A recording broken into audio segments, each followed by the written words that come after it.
Okay, good evening. Hi. Good evening, Maxine. And welcome back. We had two great interviews with Tony Rebel and Sly Dunbar about their experiences with sugar that restored some memories and gave some ideas about how we approach his legacy going into the future. Next, we have Beth Lesser and her husband Dave Kingston, who explored the whole dancehall scene in Jamaica in the 80s. I'll let them both speak about that and their interface with sugar and how they were inspired to put together that book, The Legend of Sugar Minott and Youthman Promotion, that is like a encyclopedia on all of his activities. I tell my children, go and read that book so you can understand what your busy father was doing. So maybe as a bit of... I'm told that they're online now, so I'm not sure. And they're all online and grown up, but maybe as a bit of context before Beth talks about her... Hi, Beth. Hi. Just a bit of context, Maxine, we wanted there you to are. share. There, can you see us? Greetings. I need to hear you now. Hold on. Hello? Hello. Okay, great. Excellent. Maybe before Beth has, continued writing, we originally did a magazine that Beth did most of. I did a radio show, but, for us, sugar transcends anything to do with words and music, because sugar was really, really instrumental in us getting married in 1986. And I'm happier than ever 30-something years later, and I hope Beth is too. But it was just it's really illustrative of the man, Sugar, not just the recording artist, because we used to go around promotion all the time, and he'd say, "You two are obviously in love. When are you getting married?" And we'd say, "Well, one day, Sugar, one day, one day." And he said, "One day will be the next time you come to Jamaica. I'm going to arrange it." And lo and behold, he did. He had his Bishop Reed come up from Maxfield Avenue. He did the ceremony. He had the sound strung up in the afternoon. He had a bottle of wine there. It was the most incredible, heartfelt thing. And the greatest memory I could imagine of anything, and to be still with Beth and be happier. But he knew we were in love, and he made it happen. So, sugar goes beyond to us just listening to records. And when I listen to Sugar, I can't help but think of that day. And I just think of him being all about love and people. And that's how I always think of Sugar whenever I hear him, and I always will. Well, those pictures that you did... He knew in love, and he made it... I couldn't hear. I said those pictures that were taken at the wedding are some of the most, trying to find the adjective, but they're very alive. No, it's true. Just out of the, It was just amazing, and it was a moment in our lives that I don't know if it could ever be topped. When people say, "I went to this place for a wedding and I got married here," we just kind of shake our head, and I don't know if people would understand what that was like. And it was so meaningful. The promotion crew, everyone was so kind, and when I think of Sugar, I think about love. I do. He exuded it. He just cared so much about people, and he didn't have to do that. He had no reason to do that, but he was so happy, and we'll be forever grateful for that. Would we have gotten married otherwise? Who knows? Who knows? Well, that will show on the other end in terms of the product of your research, because you love music, you love Jamaican music, certainly. And I think, everyone, when they heard about Beth and Dave are coming on, it's like some artists. from that era. You know, it's like you were part of that 80s, 90s dancehall, and certainly you captured it and recorded it for our history and our posterity. And when I read the book, you know, it's what I remember, but it's in detail. Yeah. Yeah, it's just hard to believe it's so many years ago, and you know, again, it's just something that's near and dear. We still have Sugar gave us a nice a bird doily for the table, and it's just sitting over there, and it's been there for 30 something years. Wow. But you know, I think it's a good illustration, because he opened doors for us down there too. He really did. And that's just the way he was, it seemed, opening doors for people around him, for younger people, for artists. And, you know, here's someone who enjoyed some commercial success in the U.S. when he had good thing going, and he didn't get capped by stars in his eyes. He went back to Jamaica, and he became, you know, I guess a lot like Mr. Dodd, running a sound system, studio. And he was tied to the foundation, so he could bring that forward. But, you know, opening doors and Sugar is something, it's an image I have. Yeah, I remember, as you mentioned about the good thing going and the success, how difficult it was for us to get him to appear on any of the the interviews. I think we barely got him on Top of the Pops. But he was so reluctant to be, you know, that star. Limelight, yeah. The limelight, like he just wanted to, you know, go play football or you know, go back to the studio. So it was just as you described it, that image came to me of how difficult it was, you know, handling him. When I do remember Sugar, it's interesting because when I talk to people about Sugar, they don't know. They know the artist, they know the music, but they don't know everything that went on underneath. They don't know how much he worked to help other artists, how much he worked to help people in the neighborhood. All of that is not known, and that was part of the motivation of writing the book, was to show what an all-around person he was. He wasn't just about recording and being a star. He was about helping people, about being in a community, creating a community, and he really believed in that. And that was, I think, so inspiring to so many people. And it was kind of sad to see how many people he inspired and brought up, and then they would go off and be successful somewhere else. And he didn't get the credit he deserved for so many things. But what was different too is he was pleased to see them leave, just the same way a parent's pleased to see a child move on to the next stage. He didn't try to hold anyone back. You know, you see people come through, you call it the factory, you know. Junior Reid, Tenor Saw, Little Kirk, Yami Bolo. And I remember asking him once, it's like, oh, so, you know, you do Foreign Mind with Junior, and now he's up at Jam, and he goes, yeah, it's good. You know, it's good. And so it was just, he understood it. And I guess, I suppose Studio One was a real template of understanding for him, wasn't it? Seeing that happen there and being influential on him. Well, Mr. Dodd actually,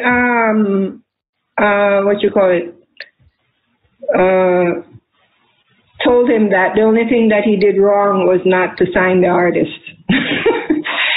You know what I mean? But I think his relationship was such that to put paper to pen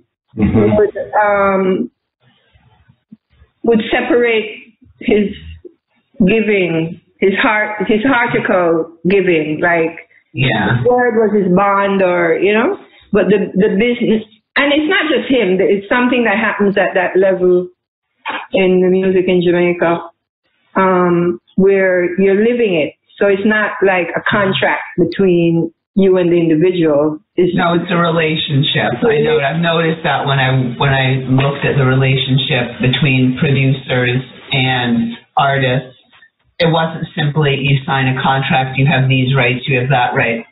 it becomes a dynamic relationship where you can get some money if something goes wrong. You can go and ask the producer, I need help with this, my baby's sick, or I need, to fix something.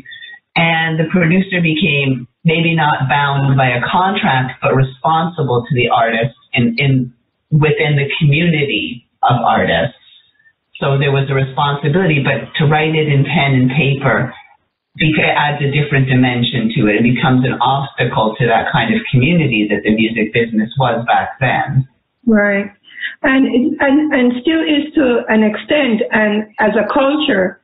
And that's one of the things that motivated me when I saw how much of the rights of the creators are lost because the industry doesn't recognize that collectivity.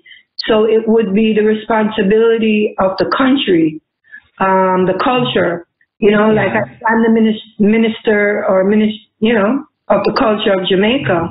I would make particular laws around the music that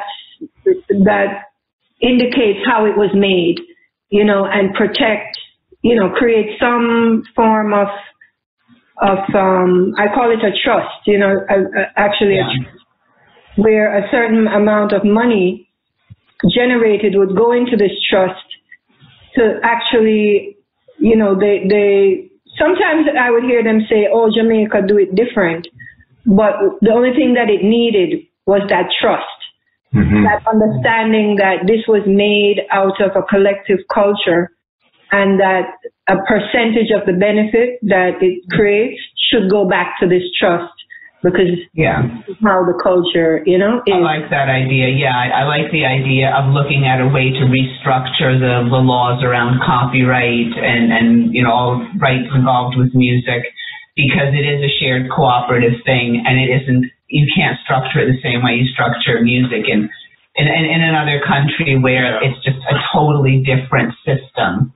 You're absolutely right. If you can look at it as something shared and cooperative that everyone contributes to, but everybody gets back from also, that would be way more just. Right, and even if what you get back is not, it's not a royalty for publishing or whatever, but it's something that builds, your welfare, or, it's structures that were, by instruments or something. Yeah, that allows you to continue in the business creating. It's just something that will allow you to continue creating, to be creative. Yeah. Exactly. And that's what's missing. And that's what opens the door for the massive exploitation of the music industry of Jamaica, that, a one person out of a collective will make it. And then all of, everybody that made it possible for you to make it is put to the side. So it breeds discontent, and a host of issues that it has caught me up for the last 10 or about 15 years, really trying to focus on that area. And the government and whatever, they're not going for it. So that's why I was focusing so much on the Rastafari cultural rights, seeing that the highest level of the music came out of the culture, to see if the culture could protect that creative space.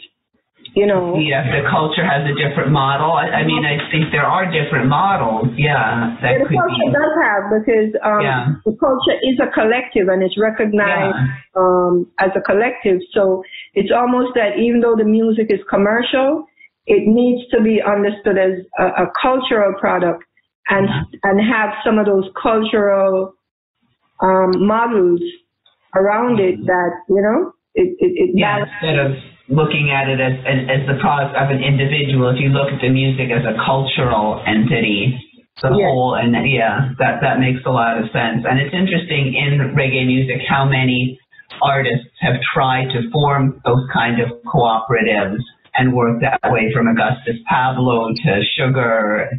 There have been attempts to build cooperatives that everyone could help each other. But you've seen that with your work, Maxine, in terms of, doing a lot for dancehall artists, is that concept of collective disappears as soon as you get into the realm of legalities and things like that. I mean, a contract is really, it's a binding piece of paper, but it's more for lawyers than it is for musicians.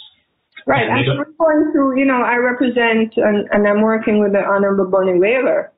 And for me to understand what the Wailers did, as a family, and then, from 1963 to 73, what they created collectively, was clear that it was a collective. Nobody wrote a song and brought to them. They made all this music together. And it was repurposed under Bob Marley. They even took the name of the group, Bob Marley and the Wailers, and just one individual. I mean, I saw them take the Catch a Fire album, which was like a standard, of their international, and they just gave it to one individual. When I say they, the system. Exactly. That's a really good example of why the system, the North American, system of music royalties does not work for Jamaica. No. And it's very interesting the way, if you look at dance hall culture, dance hall music, how it's produced, how it's shared, how it's created and expressed, it is very much a cooperative experience. Somebody starts a lyric, some next person changes it a little. Everything is very much shared, and it's not like one person invented whatever it might have been in the 80s, Bone Man Connection or something. But it came out of everyone. So you can't just attribute it to one person and say that person gets the credit and the money. It's very much the way, and often, in the realm of journalism, and it's something we've written, especially Beth, but we don't see ourselves as journalists because there's always the who did it first aspect. And the same way, day doesn't turn into night. It goes through twilight. Night doesn't turn into morning. It goes through dawn. There's a transition period. So people, will say, who was the first to use a computer? Well, you say, wait a second. So, family had a drum machine back in Hope Road. That was before this and before that. So everything is incremental, although people like to, in the legal world, put very hard lines around it. When you look at copyright and how that's changed too, back in, I guess it would be 1970, that song, The Liquidator, the bass line was clearly taken by the Staple Singers for that song, I'll Take You There. But copyright at the time said accompaniment, which means the rhythm section, the main part of Jamaican music, doesn't have a position in terms of copyright holding, only the melody. Now you've seen that change a little bit to the point where even with the, I forget who it is, that Thick fellow, the Marvin Gaye's family sued him successfully for the vibe of the music. So even these rules aren't hard and fast, and something that recognizes that things are incremental and collective is a truer reflection of the musical process and creative process than saying he invented this and she invented that. It just doesn't work that way. Right. So back to the birthday personality in Sugar. Happy birthday, Sugar. What you have done, and I don't know if you want to share some things about we want to work together now on the book and establishing, the rights, because I think it's such a precise book in terms of capturing, and I think your relationship with him in terms of honesty and appreciation comes across in how it was done, So I've been looking forward from reading it as to how to take it to the next level, which, as I was discussing with Beth, would be to, create some kind of documentary and a music piece to it. So whatever you're expressing, you can that would be so nice. Hear the music as you are, because books are not books anymore. Like books are now experiences, online, and you can embed this and audio, visual, and Oh, that would be so lovely. Sometimes we joke we don't even know if the next generation will read. They'll just click. So you have to get a clickable. Yeah, an interactive book. Yeah, I mean, the motivation for writing the book, as I said, was just to try to explain to people how much Sugar did, and not only contributing to the community, but how he followed the entire course of the development of the music. He was a roots artist, he was a lovers artist, he sang romantic ballads, and he was a proficient dance hall artist. He had a foot in every aspect of the music, and he saw the transition from the roots music through the computer age very successfully and kept on going, making hits. So following his story really is understanding the development of the music to what it is today. But it also talks so much about how much he contributed to the community, to the people who became stars. And, you know, he didn't necessarily receive the credit. And just, you know, what an amazing, inspiring person he was. So I wanted to express that and give some credit to all the people who worked in youth promotion. Right. Because they don't get the credit either, and they contributed to the music as well. But as to taking it to the next level, it's obviously incomplete. I did what I could with the material I could gather, and I was really hoping that you could contribute from your experiences and bring it to the next level, and then we'll just keep working on it until... Well, you know, my inspiration is just as what you said, and it's not a demotion of his, what he achieved, but I thought that what he achieved was bigger than himself. So I got into some arguments that, oh, you're not promoting Sugar, you're promoting some other idea. And I said, he was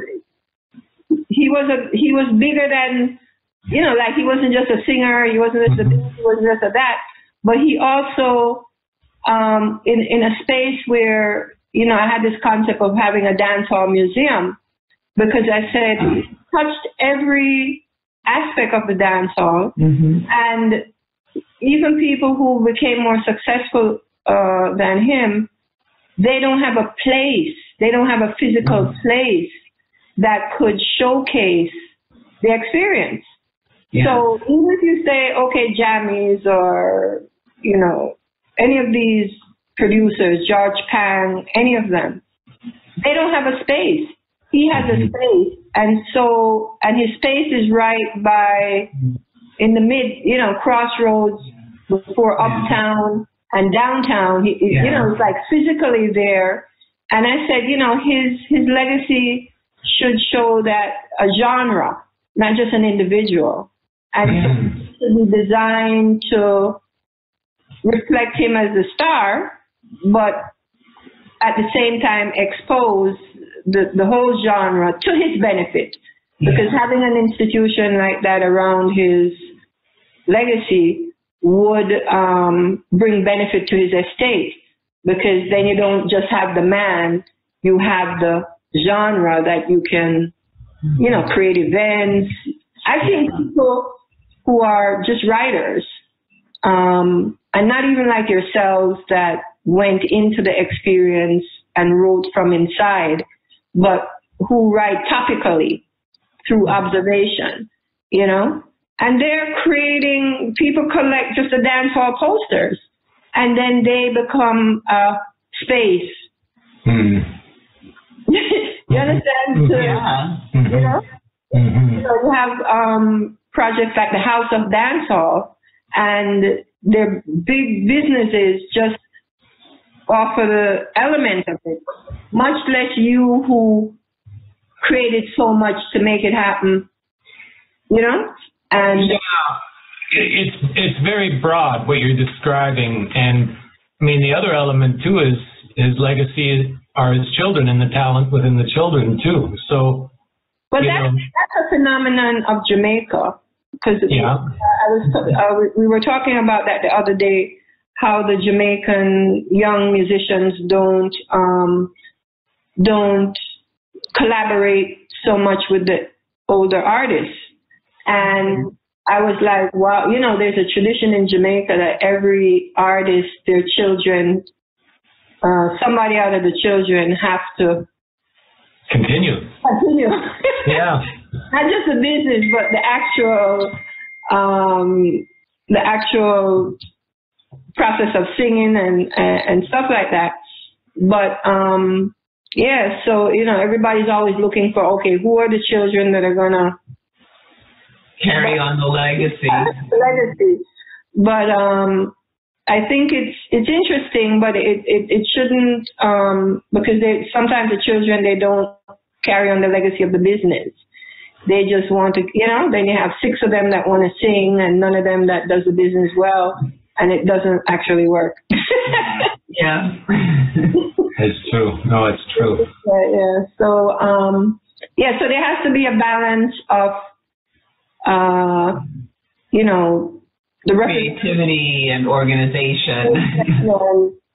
The development, because the responsibility really is the children, and they need to be broader in that's what I see a lack of. I was very impressed the other day I went by Harry J Studio, because I'm working with Donna Bunny Wailer on a new tribute group called the Wailers Trio.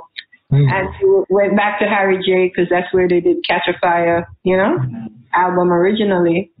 And I saw where his daughter, Tara Johnson, took over the business. This is another daughter of but not a artist, but a studio. Yeah. And I was really, really impressed of how she was creating a whole new generation she went further than her father, where she's incubating producers, artists, like a whole scene, And I was saying, wow, that's what we want. That's what Sugar left for his children, not just merely to be an artist, you know what I mean? But to create that experience, or you have the platform too. Right. Move all of it forward. Yeah. Move all of it forward. When you think now of where you hear dance hall, it's absolutely ubiquitous. I hear it even in tracks that aren't what you'd call a dance hall beat. Things singing on top of a rhythm rather than a chord structure.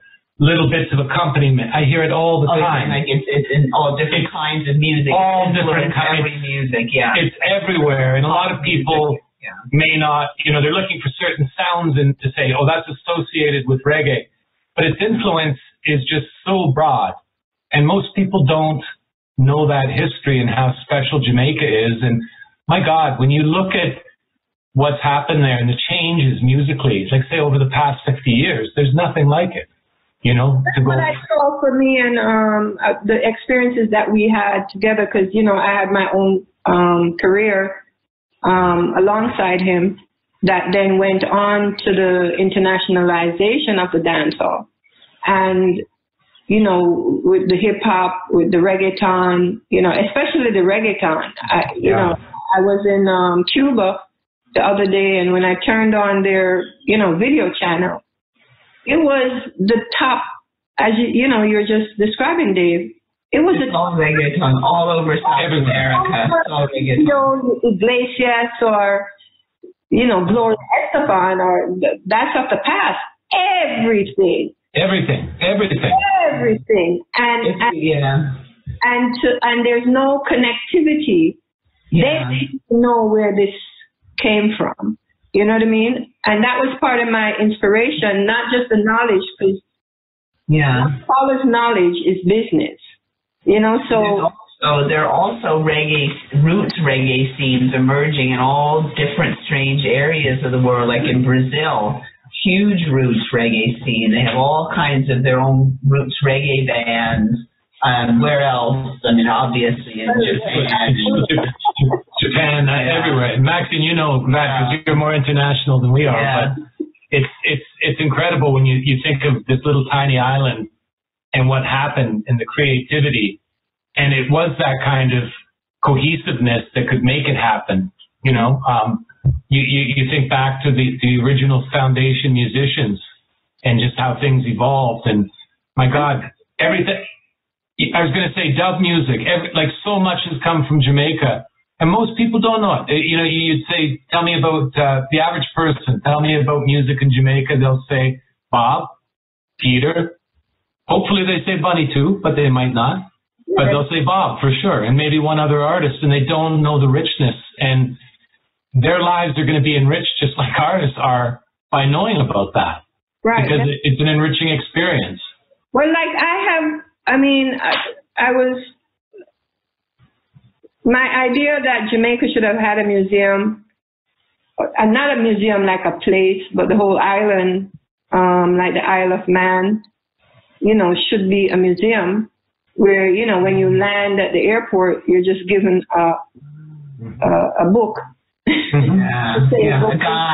guide to the island, you know, and yes, you might have some specific places, but the powers that be here are, you know, there's something that works against this, you know, having been here for so many years and thinking that it was the knowledge that was required, you know, like sometimes if you don't know, you can't do.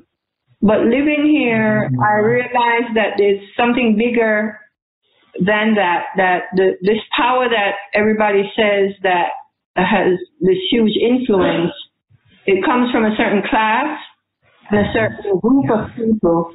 There's still a very strong post-colonial definitely going on there. So it's hard for the top to recognize what comes from Jamaica. It's always still got to come from foreign to be right, and then the foreign can't even connect with the constituency. You understand? Yeah. Whereas banana or anything can connect with its constituency industrially, that same political economy stops the international investment to come to the source. Yeah. You know what I mean? Like, it's very interesting being here and, you know, working, well, certainly seeing, you know, the estates now of these giants, you know, after they work so many years, and their estates can't even transfer ordinarily to their family. Yeah. This crazy, it's not really crazy because it's a system. Yeah, it's the way the system is set up. So hopefully with the technology of the digital, we can escape. I think so. I think that you can avoid it and just take your own route. And avoid it altogether. You know, it's an interesting concept because you're right, with technology, and it's been used in, I won't say a way I like, you know, if you look at the President of the United States, he tweets to people. He doesn't need the filter of the press. It doesn't mean that I like what he tweets, Maxine, but I'm saying he goes direct to the people and cuts out the middleman, tells the story directly. So maybe it's a technological investment in Jamaica for people to see it, to learn more about the history, and to get it out, you know? Get it out, because even that's the benefit of the coronavirus, you know, because two things it has done. It has forced this technology of communication, like you knew about it, but you didn't use it. Yeah. And now that you've used it, you know, instead of now, for example, today you keep a show, right? Mm-hmm. After you keep the show, invite the artist, they do the show, it goes away. That's done again for another year. You know what I mean? Mm-hmm. Now, like I'm saying, but you could, through this platform, instead of, you could be talking to everybody everywhere. You know what I mean? Like you can curate something, like something's happening in England, something happening in Japan, something happening. Yeah, which is an interesting idea because it shows you how you could create a museum, a dance hall physically in Jamaica, but also have a virtual museum that could be interactive, available for people all over the world. And that technology will allow the benefit of the knowledge, because like I said, I understood when trying to change narratives, why even when you expose the truth, it won't just resolve itself. Like No. There's a business that's attached to the other narrative that is in place. So you can't bring the truth forward because then you're going to have to change the business. Right. There's a system in place, and once it's in place, it doesn't want to change. It's very hard. But that's why I say you have to go around it. You create that space physically, create it virtually, and then nobody can stop you. It's yours. Definitely, because we're now celebrating 10 years. We're celebrating and memorializing 10 years of his passage. And it's been 10 years of not being able to do nothing. You know what I'm saying? Because he left without a will and, going through the administrator general and persons who don't understand, the music business being ears and, it's been very, very, very difficult, unnecessarily difficult to progress, So but I'm just telling you what COVID has done. Yeah. I mean, for me personally, I can testify that it has allowed me to rise above the limitations of Jamaica and the experiences here and know that, oh, wow, I can sit here and arrange a platform with bullwhackers in New York. You know what I mean? And put a project together online and, get it out there. And what's great is not that it's just online. Everybody's home. I don't know if there'll be another time. You have a captive audience. They can't go anywhere. Like everybody's at home. You know what I mean? So it's really, I don't know that it's going to last. I mean, they said the coronavirus is going to come back a couple of times, so maybe. It's just chance. Well, if it's not this one, it could be another one. So. Another one. There'll be more. but then, like you said, it's kickstarted the technological side, and that can still continue once people see it's beneficial. And, maybe, it'd be nice, Maxine, I was going to say, one of the things the technology drives me crazy on is, you can't have a sound clash on Facebook. And it's very hard to describe the magic of one Robert Crescent when you're standing in front of 18-inch woofers, and I think there was racks of 21 as well, and the physicality of it and the beautifulness of it, and one turntable, you remember how people used to hear the record click and then you'd hear the drum beat, the song just from the drum intro. And that's changed. And to get those vibes back, the drama in that.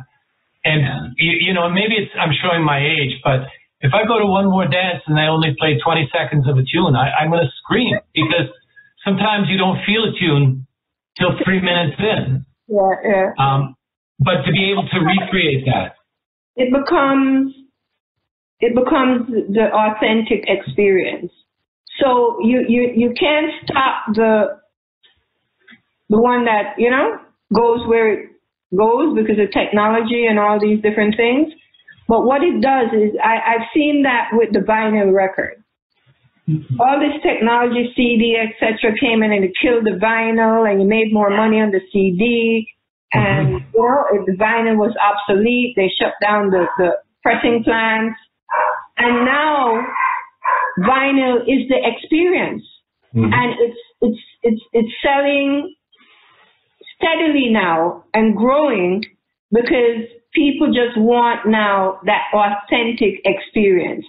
The kids now understand that, this thing with, but if we want the authentic experience, then we go to XYZ and do that. So it's as you expressed it, it will be an experience now to go to a dance next to the speakers. But you go to a real dance and experience the authentic dance. The smells and the sounds. To do that, So if you have the space to do that, this virtual museum or this real museum could provide not only the exhibits and the knowledge, but the actual experiences. Yes, exactly. You could hold dances, you could hold whatever kind of party or presentation. You know, one thing I've always loved about Jamaica is that Jamaicans aren't afraid of technology when it comes to things. You know, like where else could somebody discover a rhythm in a little keyboard and realize you can do something with this? You know, everywhere. I remember a famous story up here. There was a producer, Pete Weston, and he had to go around to about 10 different places to get a record mastered because no one wanted the needle to touch the red. And he had to explain, this is the way to master Jamaican records. And it's just a very different paradigm. But Jamaicans aren't afraid of technology. So, I mean, I'd love to see Jamaica, you know, use technology to tell the story. It would be wonderful. Mm-hmm. As you were saying that, I was remembering the phones and how the Jamaicans dismantle every phone that comes here and I don't know what they call it, unlocks it. Oh, they unlock it, yeah. Jailbreak. When you get your phone unlocked, you come to Jamaica and, you know, it unlocks all technology. That's why, you know, when you say... Yeah. I'm glad for the opportunity, certainly, to connect with both of you. I didn't... You know, my experiences at Robert Crescent were very intense, but they were, you know, countered by my international, you know, focus. So I certainly knew the environment of your, you know, involvement with the sound and the marriage. I was very famous at the time that you described. But I certainly look forward, you know, as we gain the strength and the focus to survive what Jamaica, you know, has proven. You know, it's been 10 years, and I have not, you know, gotten to, you know, I'm not blaming any individual because this is bigger than individuals. It's the system that's not here to even, you know, even if you have a quarrel, you have to wait 10 years to fix it. You know what I mean? Right. It's not like, okay, you have a quarrel. Yeah, everybody knows people quarrel, but there's a legal system that can hear the quarrel and make a judgment on it enough for you to continue your business. Mm-hmm. But I realize in Jamaica, that legal clarity and resolution is not here. And so it becomes a prison that you have to do your time.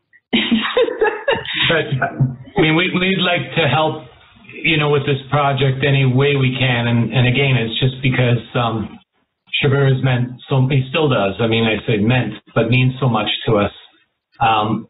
We'd like to be able to help get those vibes out there because, I mean, that's the one way you describe sugar. It was all vibes, right? He was all about vibes. Mm-hmm. And the world needs more of that. Yeah, and he has generations. And, you know, like me alone as one of the people, have 4 children and 10 grandchildren. And if you multiply that he had 13 children, and all of these children have grandchildren, you see that within his own bloodline, there's a responsibility to have an economy to, you know, support his generations. Yeah. So I brought that up about time because this is his 10th anniversary of passing. He's 64 this year, and 6 and 4 is 10, and he transitioned on the 10th of July. So I'm riveting that in my mind to say that we've done the time, and it is the time for the power of his legacy to be released on behalf of his heirs and on behalf of the larger community that he built his legacy on, opportunities, giving them opportunities that his things should now, anytime somebody transitions, their legacy, it's indicative that their legacy is supposed to be many times what they were. You understand? Right. Exponential, yes. Exponential. And so that exponentiality in what he's achieved, it is now the time, and by virtue of me expressing this, I'm saying that also to the universe, that, and to the Jamaican system and whatever happens down here, that I hear that. That's your announcement that you're moving forward now. Now, you know what I mean? So just jump on the train. I'm now connected to my international base, right? For years I've been here, trying to make it, because I'm here and I'm not just here doing Sugar's work. I'm here doing the work of his community, Yeah. And so it's time now for us to exercise, some of our wealth. The work has been done, and we now need to, go to the next level. Well, he left a world of riches musically and physically, with children and grandchildren, so the world should get to see that and be beautified by it. True. All right, so this is the first of many conversations. I'm just going to zoom you up. And yeah. You zoom us anytime, Maxine. I'd love to hug you, but I wouldn't want to give you any kind of, no, I don't have any. Right. Yes, so, this is inspiring. I knew it would be inspiring, and I felt it already happening, energetically. So, yeah. So thank you for coming on. Thanks, Sugar, for his work that he has done. And it's a necessary inspiration. I do this also for my children, who have been very defeated by this process of, not being able to even engage me. I'm, because I have music industry, coming through my ears. It's hard. Yeah. But it's also been hard for my children to, to do what they feel that they should be doing around this great legacy. You know what I mean? True. So I have a responsibility to them as well as the world, to do what we can do. It's not anything that we have to go figure out how to do. It's just right on the keyboard. But we've known you long enough, Maxine, to know if anyone can do it, you can do it. Yeah, true. I was just not in the battlefield. It has to be done correctly. And I realize now it had to be time. And I have to honor the Honorable Bunny Whaler for, in the last 10 years, allowing my knowledge base and my industrial self to continue to grow in spite of being locked out of, what I would have been able to do with Sugar. And even now, it influences what I can and, do independently to liberate, because I don't see no end to this system, because they don't know, honestly, so they obstacle you because honestly they don't know how to resolve it. You know what I mean?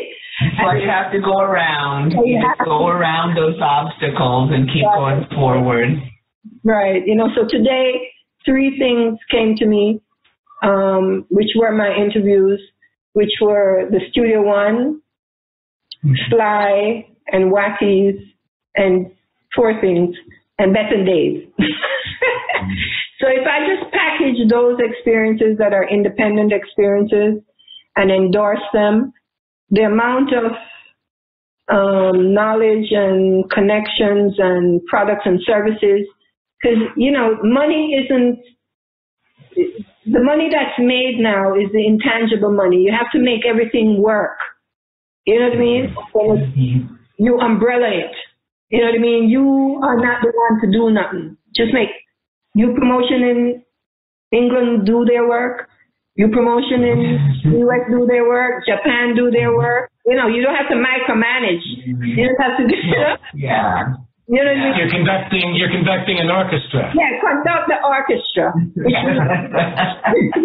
You have to empower those people to make them feel that they, you know, that they earn and that they're part of a family, you know, of shareholders.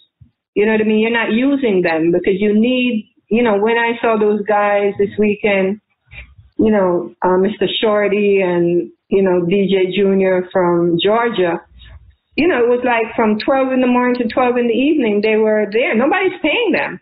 You know what I mean? They're just there putting the energy out to expose the music. And so, yeah, they are shareholders. You know, their work counts. And by their work counting, it actually makes you more valuable. You know, but you just got to set up the operation to be the umbrella for all of this. Remember, it's all part of a community, so everybody can contribute what they can contribute and receive the benefits of being part of a community, a dynamic community. Yeah, because I don't think there's another international sound system out of Jamaica that has that type of business framework opportunity. You know what I mean? And that's what I realized this weekend with the U Promotion. You have to do it first, and you set the standard. Set the standard, and I see a huge potential that I didn't even see before until this weekend. And I saw how it operationalized itself. And I said, oh, okay. Well, that means that. Okay. You know?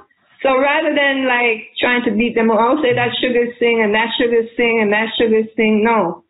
He actually, in his life, he gave the responsibility to these people. And so as ears, we have to manage it, not take it back. True. Yeah. True. Yeah. Exactly. True. All right. Well, it's been a pleasure. And thank you, Maxine. Let us know what we can do. Okay. We'll talk soon. Yes. Bless you and bless all of your family. And stay safe. Yes. Thank you. All the best. All right. Okay. Leave.